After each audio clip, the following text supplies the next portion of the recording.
Do it. All right, so we should be broadcasting right now, anytime soon. We may even be live right now. Zoom's just loading up, but I'd like to welcome Alex. I'm not even going to try and say your surname. Do you want to Come just on, give it a shot. Alex Schlinsky? Oh, wow. Oh, Butcher. I did butcher it. Schlinsky. Okay. That would be meant like me being like, is it Howle? I do get that all the time as well. People are dumb. Yeah, but so the people know who you are, do you want to just give a little intro to who you are, what you do, Absolutely. what you're amazing at? And yeah. Absolutely, man. So yeah, my name is Alex Schlinsky, or Skinsky, whatever you want to call me. I don't really give a shit. You can call me Alex. That's totally cool. I don't mind. It works for me. Go with that. Al. Honestly, actually, if you call me Al, I'm not going to be down for that. Don't call me Al. I'm not cool with that. You can call me Alex though. Yeah, so I run an online mastermind and coaching program, Prospecting on Demand. I also run an online marketing agency for personal injury attorneys here in the United States called Sky Social Media. My kind of claim to fame is scaling that company to a six-figure company and then doing what I call zip-locking it, essentially hiring the right team and moving away from it completely. I literally do nothing for that agency and I generate at least $10,000 in profit every single month from it, which I am immensely grateful for. I'm going to teach you a little bit about some of the ways that I've done that here today. My big passion is coaching and speaking. I love doing that. I know, Alan, you have a massive skill for that as well. I think that's why we resonated with each other the first time we communicated, where you're like, oh yeah, that's me. We're the same, cut from the same jib, just across the earth, which is crazy. Like 1,000+ miles away from each other right now, live on Facebook, on the internet. Crazy, amazing. So yeah, I coach people, I speak, I train, I laugh, I love. That's who I am. That's what I'm all about. My claim, I guess you can say I've helped 120 agencies hit six figures. 20 of them have hit seven figures, which I never even hit. So like, shit, maybe give me a little bit more money, but that's okay. Booyah. It's been a fun journey. I'm super grateful and very blessed to be here, man. Awesome. All right. So I'm gonna just shoot off a couple of questions because when I did first meet you, like I'm gonna be really honest with you, and I haven't even told you this either. So this is all live. So at first, and I think this is just an Australian thing, is that like with Australians, we look at Americans and just go like, most Americans have that wanker title. I'm just going to be straight with you, right? So, but I promise this is going somewhere good. But what happens is after you start to listen to what you have to say and everything else, I was like, fuck, this dude knows what he's talking about. He's got some really effective stuff going on. And we actually connected through a mutual friend of ours, Andrew Cruzy, and you were doing like a sales presentation.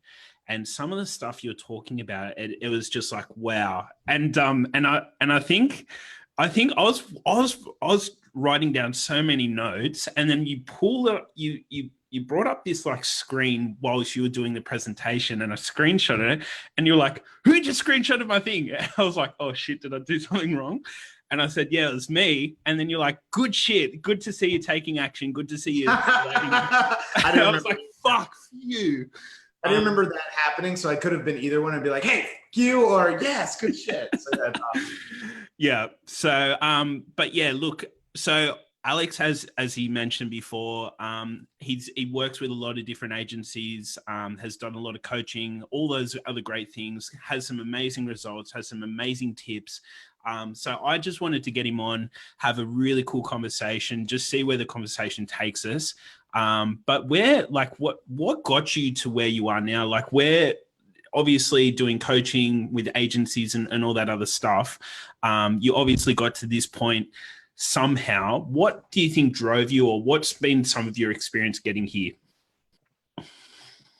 I want to answer with tact and express it appropriately, so that I can really give you everything I've got. If we're just going to be super transparent and like very real, like I don't think you know this, Alan, but I'll make it short to the point. But my why is more important than what I do. I shared what I do, but my why is really what pushes me. So real briefly here, when I was a kid, both my parents were entrepreneurs. My mom owned an art studio. in Aventura, Florida for 10 years, a decade, had over 1,000 students. My dad was a funeral director, not as an entrepreneur, but was a funeral director for 20 years, from 18 years old to 38 years old.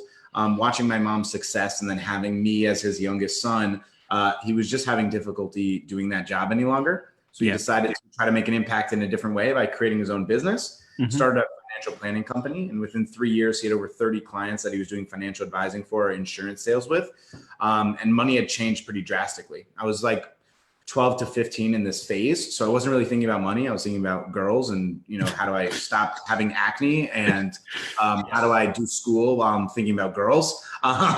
So money wasn't really a thing, but when you look back on it, it was pretty easy to understand the difference between the cars and the difference between the trips and the difference between the ways we ate out and all those types of things that I took for granted. Unfortunately, when I was a sophomore in high school and university, my dad had a stroke, and he got really, really sick. For the future of this story, my dad is alive and well now. He's super healthy and successful. I did a live with him in my Facebook group, which we'll do, Alan, shortly and probably next week. I did a live with him on Father's Day here in the US, and it was the hardest live I've ever done by far. Yeah. I'm a super emotional person, especially with my dad. So I actually had to have a website up the whole time because I couldn't even really look at him because I wanted to be able to measure and handle myself. Yeah. So basically what happened when my dad got sick, he was out of commission for 18 months. He had a stroke, then got into a car accident, then had a tumor in his back, and all these crazy things happened. He couldn't work. And pretty quickly we realized my dad didn't have a business. He had a freelance job, and he was really good at it. But when you can't work in it, then suddenly everything kind of crumbles. Unfortunately, we lost the house that I was born in. We lost the cars, we lost the trips, we lost basically everything except my dad. And of course, Alan, we'd trade all of that for my dad, of course. But unfortunately, we didn't realize that was going to happen. My dad didn't realize it. So when I went to university and college, my goal was to try to find out what I can do to help people that have been impacted by traumatic events in their life. It ended up becoming that I would then go into psychology, and then from there, go into the opportunities of entrepreneurship, kind of just fell in line.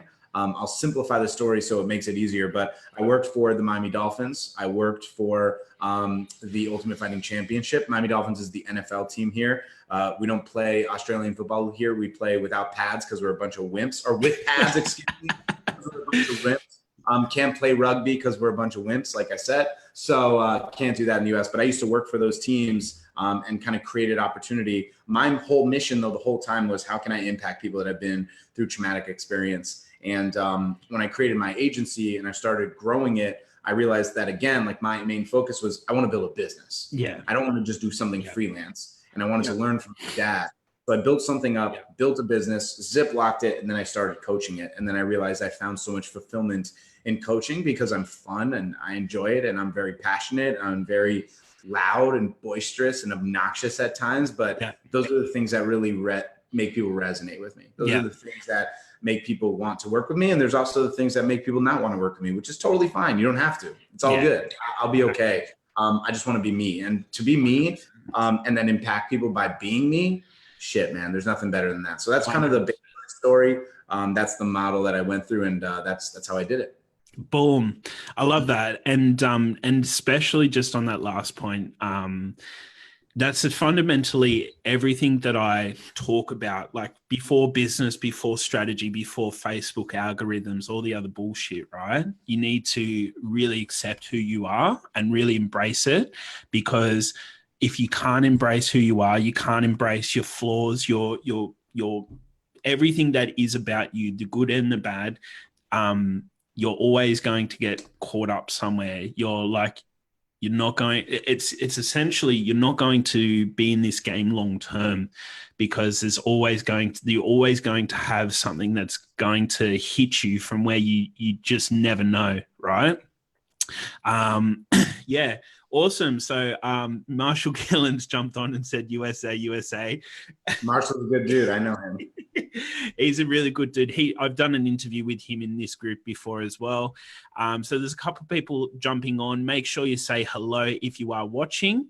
And feel free to ask Alex or myself any questions, anything else. But yeah, I love that story. And I think I actually remember you talking about the Miami Dolphins thing, maybe on a different interview that I've watched. So I'm really keen and interested to hear more about that, how that all worked and operated, because there was a yeah, booyah.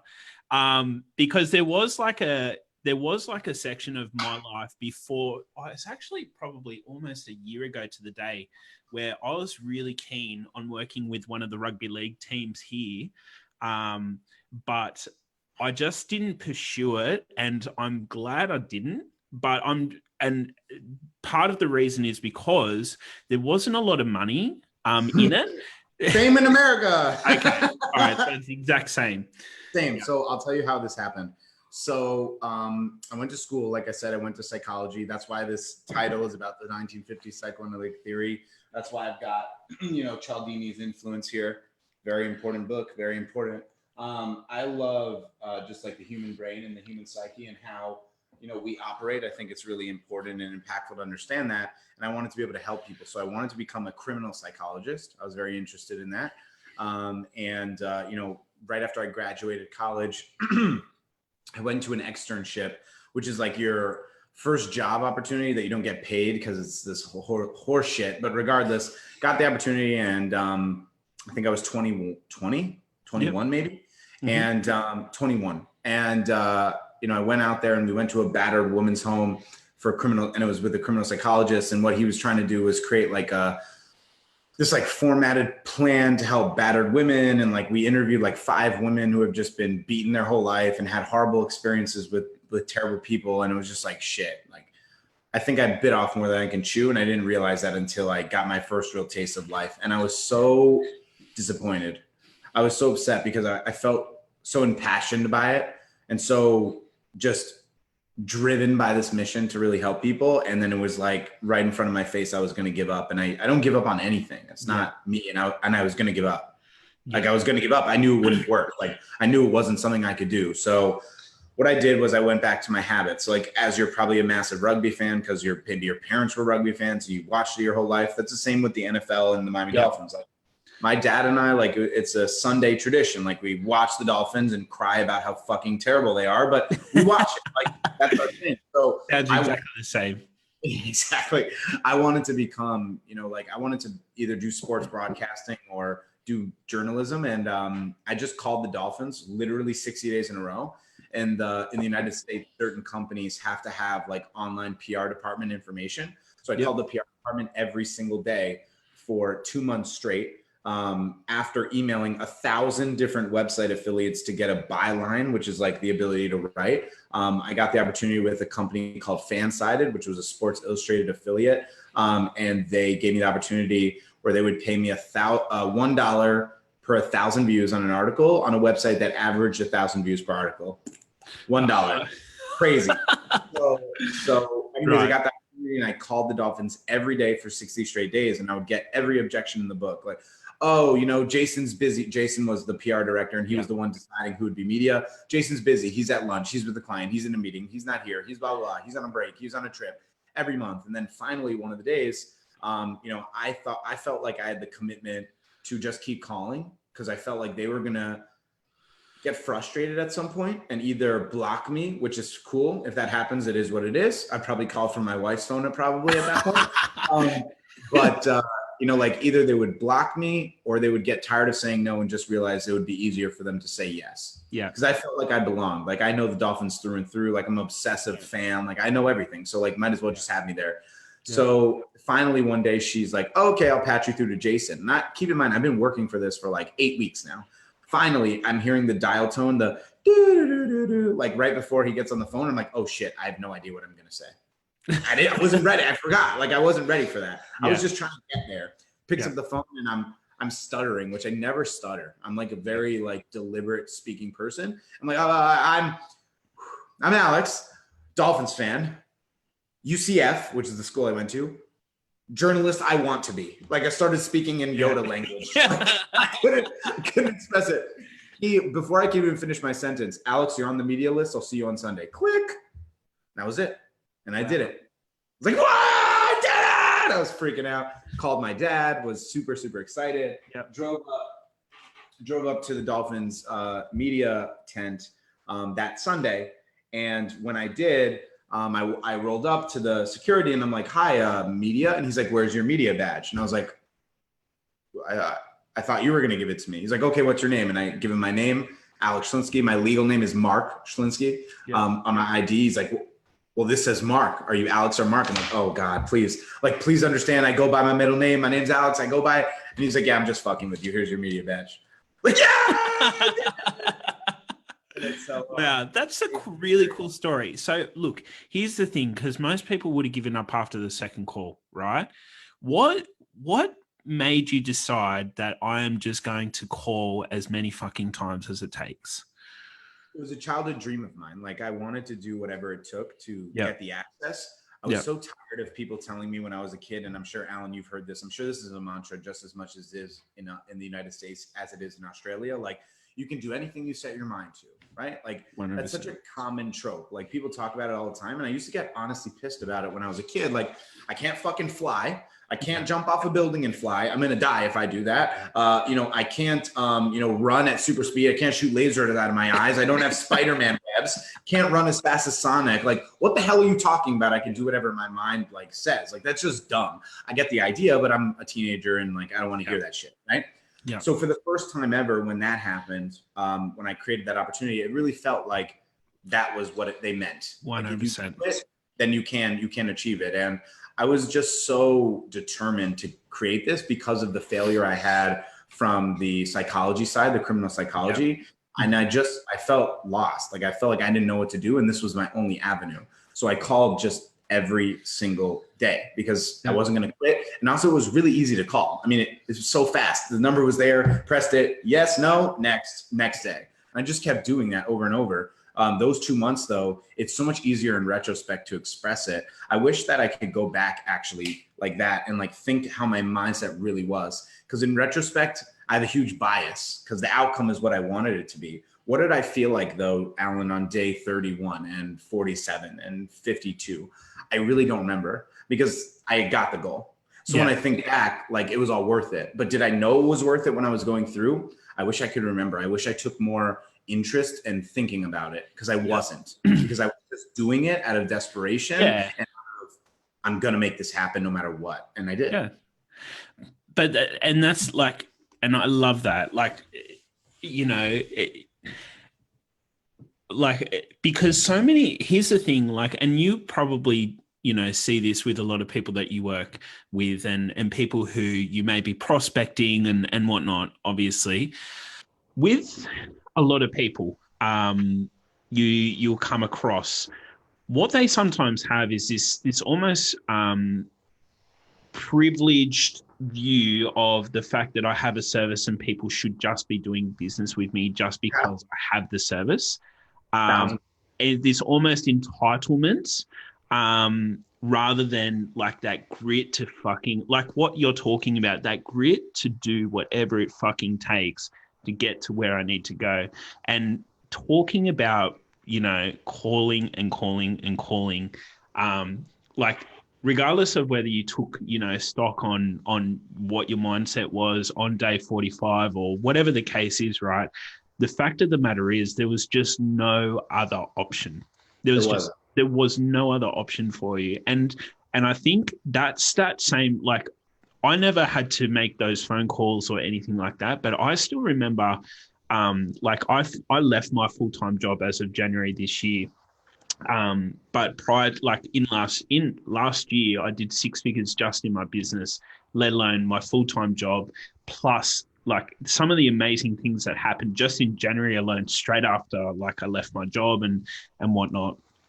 But one of the things that I still remember is that I was so determined to be working on my terms rather than the corporate job that I was in. Yeah. And like that same determination as like what got me up and what drove me to do that. I love to look back at it and like you, it's so like, I don't know, other than the fact that I was so fucking pinpoint focused on a goal that I would just do whatever it takes, like whether it meant like working all the way through to 2:30 in the morning and then getting back up at 5, because you know that like regardless of all the no's that I've gotten for clients and this, that, the other, all those, you know, just waiting for these circumstances to align to make sure that, you know, I can go in this direction. So, yeah. It's funny you mention it because, you know, one of my other things that I was doing while I was calling them was calling the Miami Heat, which is another team. It's the NBA team, the basketball team here. And I'm a huge Miami Heat fan, just like I'm a huge Miami Dolphins fan. Much bigger Miami Dolphins fan back then than now. But I was calling them also, and, you know, I didn't get any opportunity with them. I think as soon as I got the opportunity with the Dolphins, it gave me the credence to stop.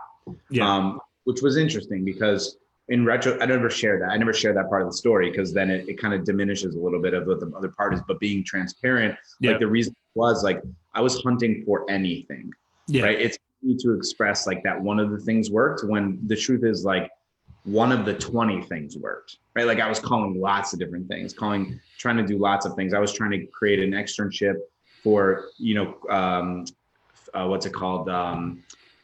Not criminal psychology, criminology. I was trying to create externship with crime scene investigation, other sports teams locally, newspapers locally for like that kind of stuff. Like I was trying a lot of different things because I didn't know. And the Dolphins happened. And it was just like, it's just something I wanted to do since I was 5. Like I love the team. And then now suddenly here I am.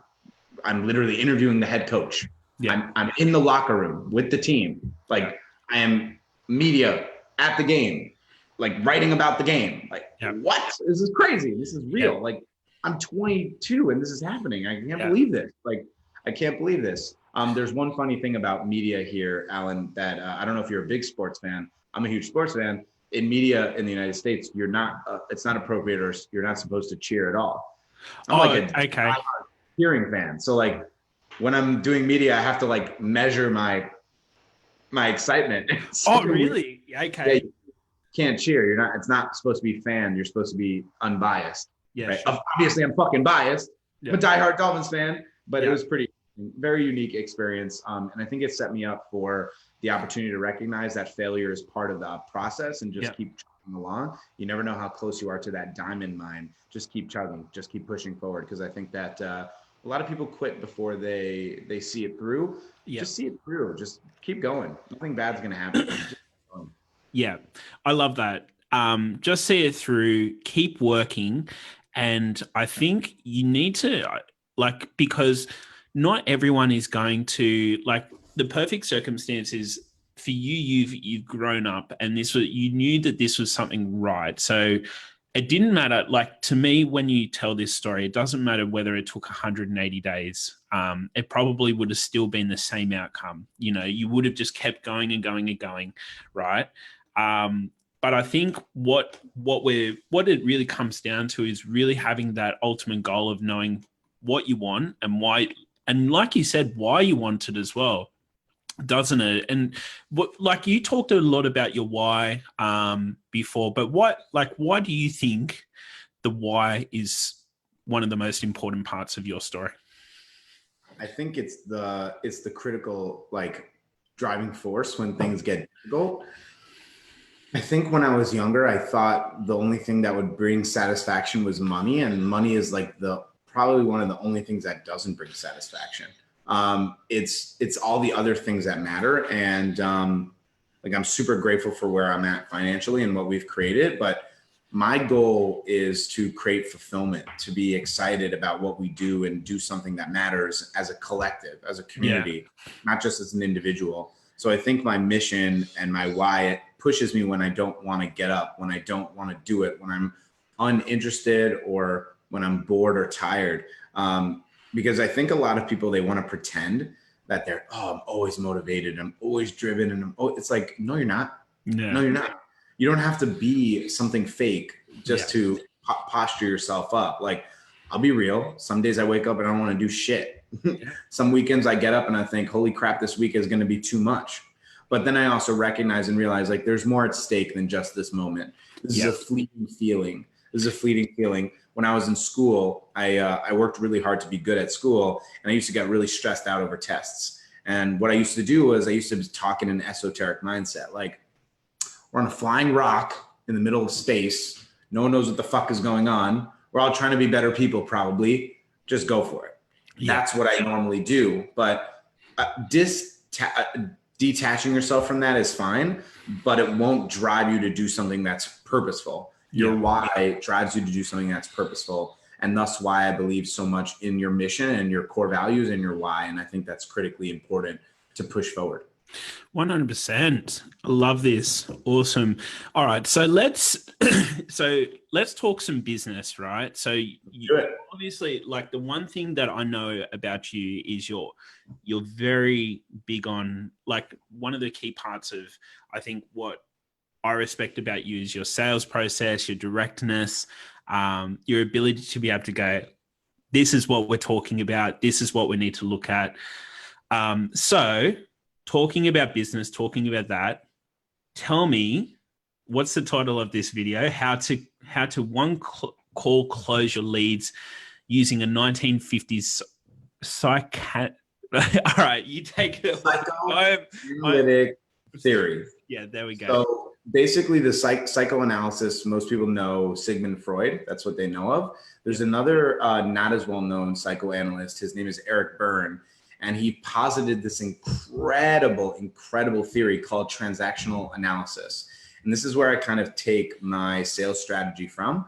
I learned this back in college, and then I heard one of my partners bring it up to me about a year ago, and I switched everything that I do to really focus in on this. And I just find it to be unbelievably valuable to understand this model.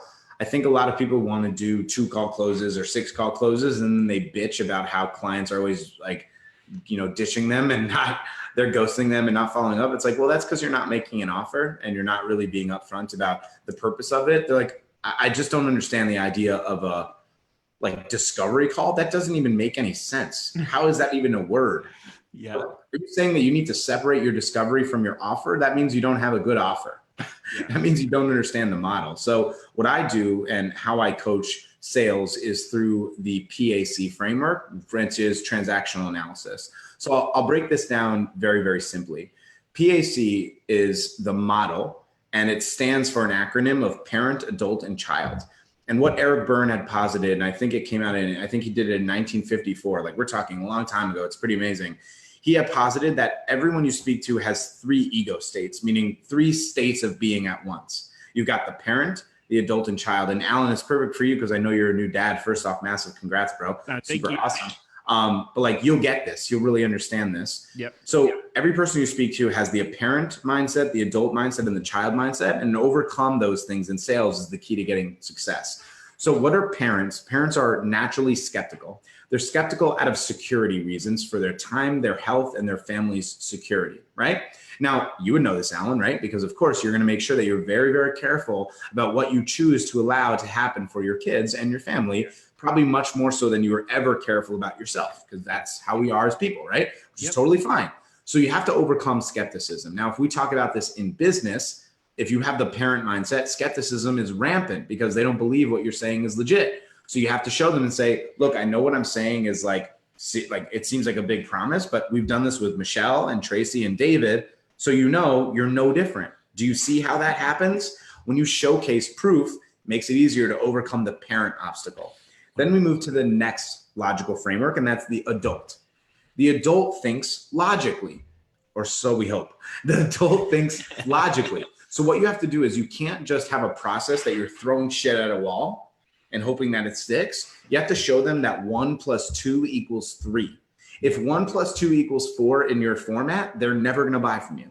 If you have no process and you're doing 1 + orange = 5, that will never work. It has to be a framework. This is where most people screw it up, Alan, because they get so complicated. We do 77, 8 Facebook ads with 36 split tests and 25 web pages and blah, blah, blah. It's like, slow it down. Chill out. It's simple. Okay. We are going to hit this result by doing a single ad that goes to a landing page that retargets your audience, that gets them interested in your offer, then they buy from you. Yeah. That's it. Logical framework and process. If you don't have that, you will never sell, ever. Yeah. Never. So that's the P, that's the A. The final one is the easiest one to sell at, and this is the child. The childlike dream. We're not talking logical. We're not talking skeptical. We're talking about what are you thinking about when you're a child. Now, I'm not saying that you want a bib or like a milk or anything like that. I'm talking about your childlike dream. Yeah. If you had the choice to have ultimate freedom right now, most people would say, I want to be sipping a margarita in Tahiti on the beach, relaxing, right? How does that happen? Yeah. What does that mean normally for entrepreneurs? Time freedom and financial freedom. Freedom to do what they want, when they want, with whom they want, however they want, how much they want, right? People want that. How are you selling that? Are you selling that dream? Are you expressing to them that? Are you identifying and clarifying in the conversation those three things? If you sell in that format, the PAC model, if you post all your content in the PAC model, if you do all your lives in the PAC model, you will overcome it. So how did I start this live? I started with the parent, the skepticism. You come on here and I'm trying to capture your attention in 5 seconds. So what do? I express my value and my credentials. I've helped 120 agency owners hit 6 figures and 20 hit 7 figures because that overcomes your skepticism. Adult, my logical framework, I'm breaking it down for you right here. I don't just sell. How do I sell and do a one-call close? Through a 1950s psychoanalytic theory called transactional analysis that has a PAC model that I'm giving you right now. Logical framework. Now, what's the child aspect of it? I just told you, sipping the drinks in Tahiti and having time and financial freedom. Now, if I sold you something right now, you'd be like, fuck yeah, I want it, right? You have to be able to execute this format. So that is the highest level theory. And then I can dive into the frameworks itself. But does that theory make sense to you? It makes complete sense. And yeah, and I think here's the thing is that a lot of the training and stuff that I've done, you've obviously, there's obviously a specific framework that you're using because how important is it to utilize the way that I talk about it and the way that I utilize it is talking about internal and external questions or internal and external things that you want. So internal may be, specific dollar amounts, the logical part of what you're talking about, the adult part. The external is potentially, the impact that you have, the ability, the freedom, whether it is just being able to move somewhere. Like, for example, Alex, like, one of the things I've been able to do recently, I was probably about 4 months ago now, was I was able to move from where I was close to the coast. So I've just learned to start surfing, Right. And like I get to go to the beach every 2 or 3 days because I've built an online business. I love what I do. And I get to work and operate from the time that I do, and things like that. So, but I really, really enjoyed, I really liked the framework that you're talking about anyway. I love the framework because it works in everything, not just in sales. It works in speaking to your wife too. It works in being able to be good as a person, as someone that cares about a friend, in every way, because those are the 3 things that what people are always thinking, like skepticism, logical frameworks, and childlike dreams and goals. It just makes your life so much easier when you can recognize how human beings are really thinking, but use it in the positive way. Don't use it to persuade people or con them out of something that they need. Their money doesn't mean more to you than it does to them. Just care about people. And that's really how I've been successful, I feel. So my frameworks in sales, and I'll make this simple for you guys, is just really 3 things. And it just is really easy to understand. It's the introduction and rapport building, the qualifying questions, and then the offer. So here's how I do it in this exact format using the PAC model. First thing I do is a time and result frame, how long the call is, and what the purpose of the call is. You've probably heard this many times before. So, hey, Alan, we're going to chat today, probably 30, 45 minutes. Going to ask you some questions about your business. If there's a thing that I can do to help you, I'll make you an offer. If I can't, I won't. Cool. Does that sound good? Awesome. Now, if I did that time result frame 300 times over, it would probably be different every time. The point is that I'm not a robot. I'm having a conversation. I don't give anyone that I work with, Alan, this might shock you, no one that I work with gets scripts. No one. Yeah. It's only frames. Only. Because if you try to say what I say, it will never come off authentically, and you can smell that bullshit from 10,000 miles away. Whenever I get on a sales call to buy something, which is pretty rare because I buy pretty much right away direct. But for example, I just invested in someone coming out for videography this past weekend for my mastermind. Yep. And I invested a hefty investment, $8,000 to do it. And I had a call first with someone 2 months ago, and they go into this call and they're roboting it.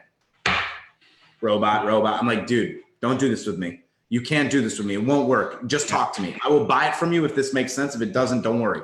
Yeah. But he couldn't break away from it because he was reading from a script.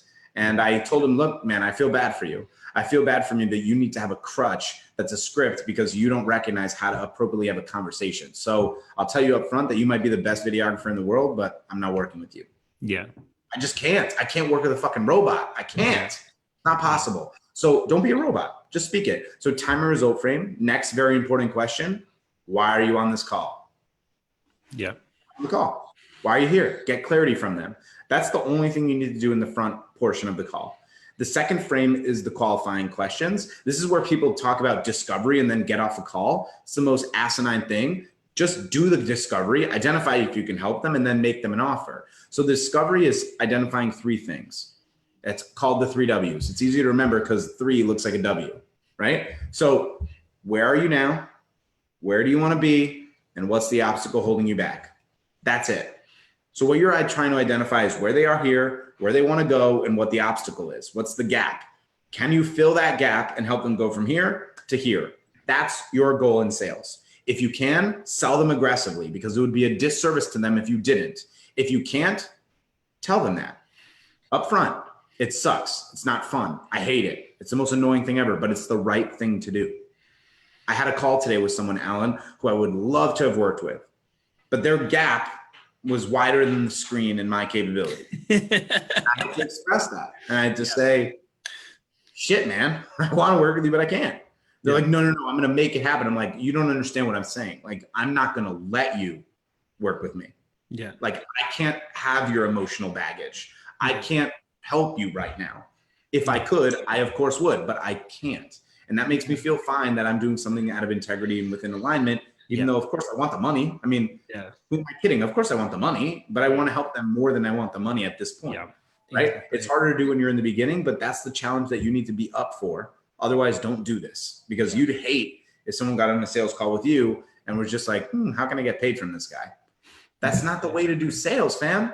It's not the way to do sales. It's just not. So that's all you really need in the 3 W's. 3 W's could take 10 minutes. It could take 40 minutes. Your goal in my KPI should be no longer than 30 minutes because then your frame and the 3 W's will probably be like 35 minutes. And then you can jump into the offer, which is ideal. Having an hour-long call is pretty much the number that I'm looking for. If you tend to start doing your qualifying more than 40 minutes, you're probably going into the weeds too much. Just focus on the 3 W's. Get a little emotional, get a little clarity, identify why they want to do it, and then go from there and isolate the variables. What you want to do is isolate the variables. Do you see this value? Why do you want this now? Are you the decision maker? Are you ready for this? Are you committed to this? Et cetera, et cetera, et cetera. Like isolate all the variables, especially the price. Because if you don't, then they're just going to use the price as the way to blame everything else as being the real obstacle. Yeah. That's the obstacle that you are encountering in sales. When you move to the sales portion, what you want to do is convert to the offer. The conversion to the offer is using the format from the 3 W's into an offer format, and this is how you do it. Yeah. Okay, so Alan, what you're telling me right now is you have 6 clients. You'd like to double that within the next 3 months so that you can take your wife down to Sydney from the Gold Coast. I think that is the Gold Coast, so my bad. But I don't know Australian. I don't know Australian geography. It is what it is. All good. So you want to take her to the Gold Coast, and ultimately the obstacle is you're servicing your clients and you're doing so much work for the 6 that you have no ability to actually prospect or create new opportunities for 6 more. Is that right?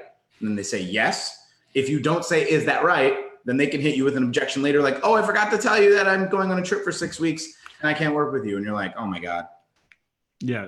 Killing me right now, right? So what you want to do is say, okay, is that right? Say, great. Based on this conversation, I feel comfortable that I can help you. Do you want my help? Yeah. Yes. You're getting more confirmations. That's the key. Say, okay, great. Perfect. I can help you. Let me ask you a question. If I had the solution here today, can I get you a commitment of saying yes or no on this call so you don't have to be in a weird purgatory phase of maybe? Can we get a yes or no if you feel comfortable? And no is okay. Yes means you're 100% ready. Okay, awesome. Then you hit them with the ascension promise. I'm going to take you here. I'm going to take you here. That's what you were on this call for, right? That's what you want, right? That's your dream, right? using the PAC. Awesome. Perfect. Now, how we do it is this process. Again, the adult framework. Step 1, step 2 equals step 3. Does that make sense?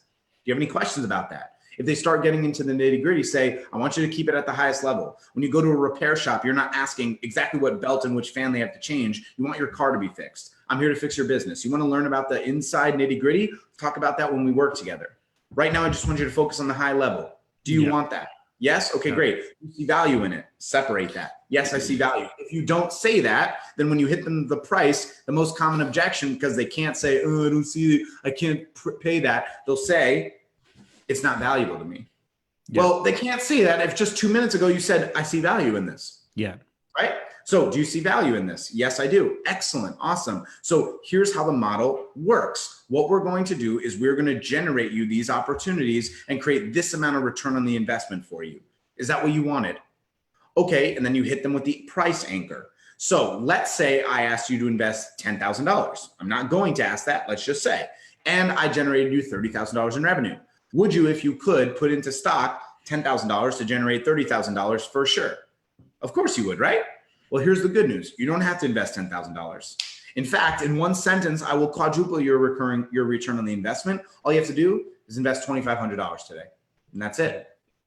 Are you ready? Booyah. Simple format, got to execute it. I have like a full training breakdown if you guys want it. I'll send it over to you. Just let me know in the comments. Yeah. It's a really effective model. I use it all the time. I give this away for free. And people, Alan asked me this, and I want to share this with you before we run. They're like, Alex, why do you give away your best stuff for free? And I'm like, well, because 99% of people won't implement it. And they're going to come buy from me to implement.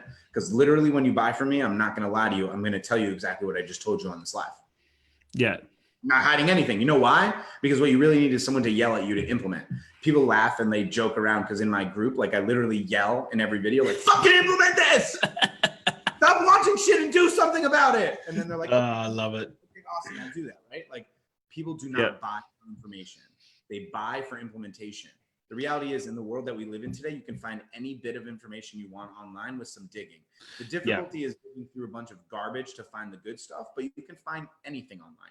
Yeah. Literally anything. There is not any course or program available in the market today that has something that's uniquely them. Yeah. Everything is available online. Everything. 100%. 100%. I love it. And those, it was amazing. Look, I'm really glad you went through all of that because all of those, like they're key, everything that you've talked about, they've all been key points to the success of my sales and the success of really anyone who really understands sales for their business and whatnot.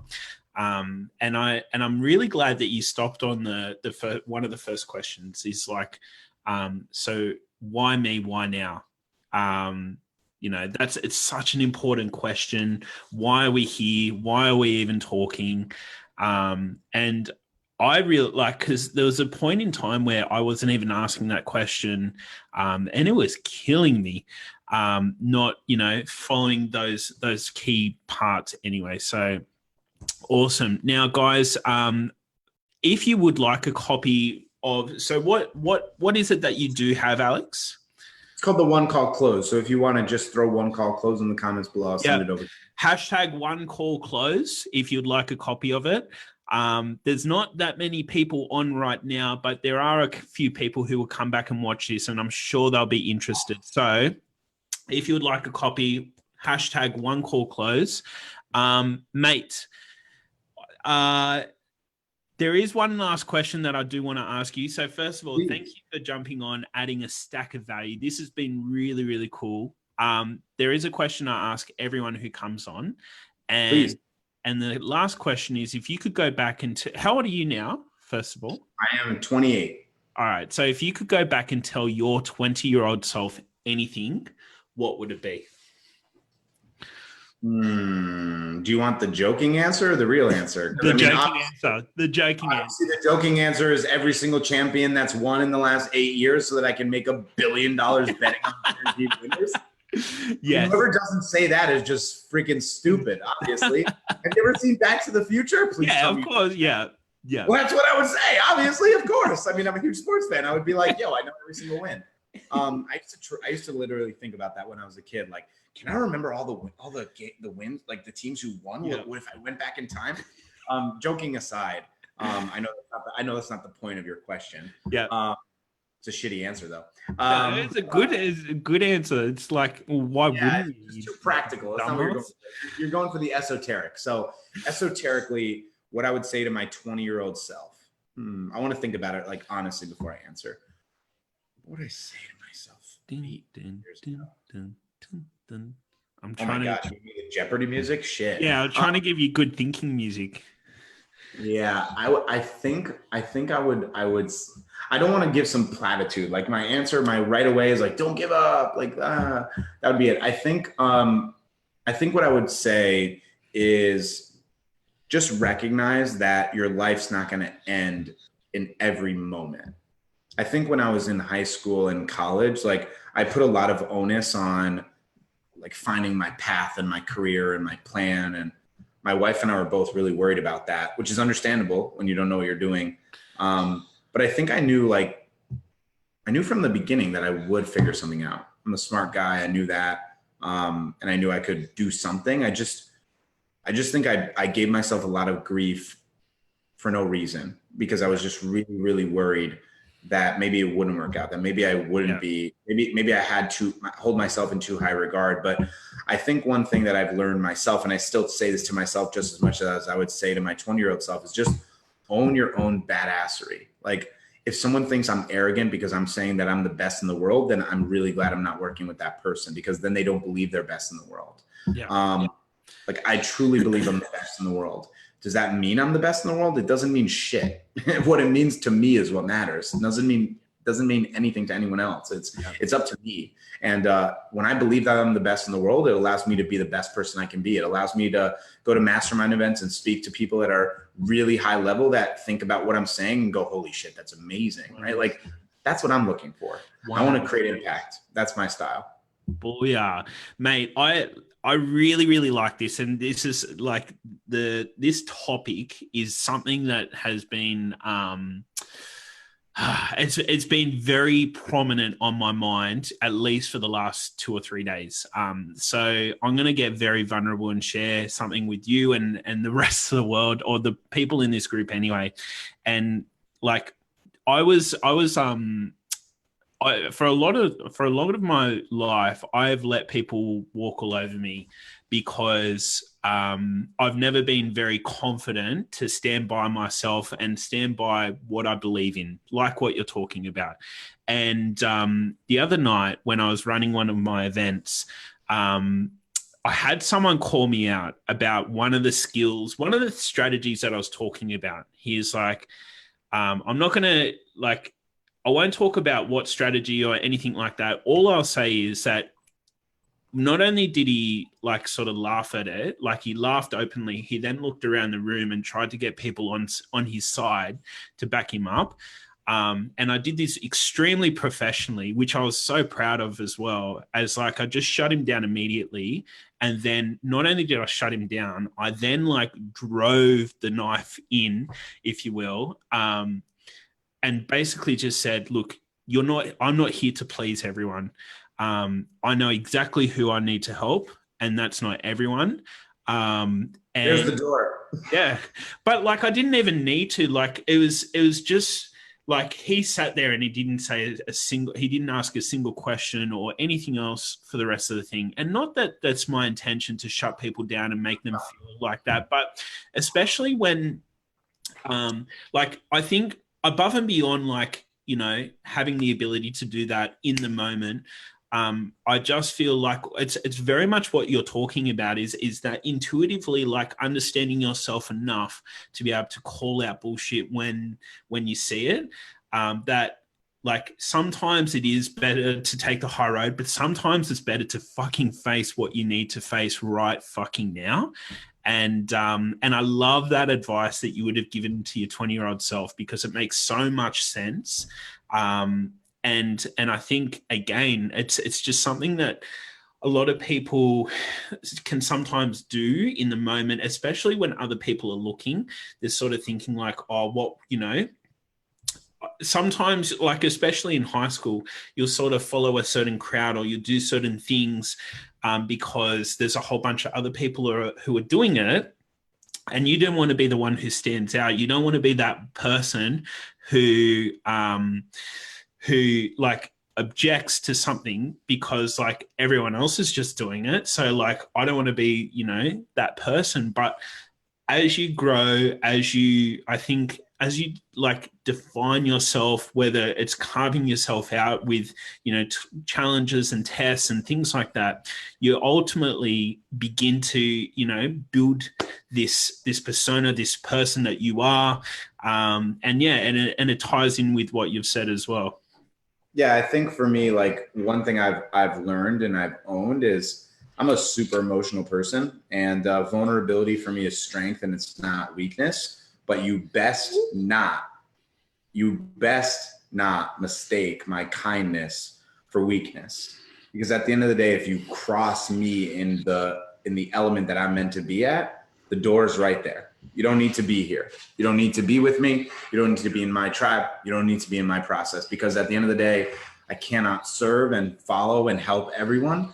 I can serve and follow and help the people that need me most. And that's totally okay. Yeah. It doesn't make those people bad people, but I think a lot of times people in their life project their negativity on you for something that they know nothing about. And that's not my style. And I try to ensure as much as possible that I can give while learning what it takes to also know when to stop giving to someone that doesn't deserve it. And that's something that I'm very comfortable with. So like a heckler at a comedy club would be the same thing. Just like, doors over there, my man. You don't have to be here. Thanks for coming. Yeah, exactly. Now fuck off. Exactly. I would do this, Alan. I appreciate it, man. I can't wait to do the one in my group. Yeah, also. 100%. I'll message you after this and we'll do it in my group soon. Yeah, for sure. So we've just had a comment come through from Andrew. My barber said to me yesterday, Andrew, I'm assuming look in the mirror and make sure you're happy with him. If not, make it happen. 100%. 100%. I love that. Beautiful. Awesome. All right. Again, it's been an absolute pleasure to have you on. I've gotten a lot of value from this, from everything that you've been talking about, guys.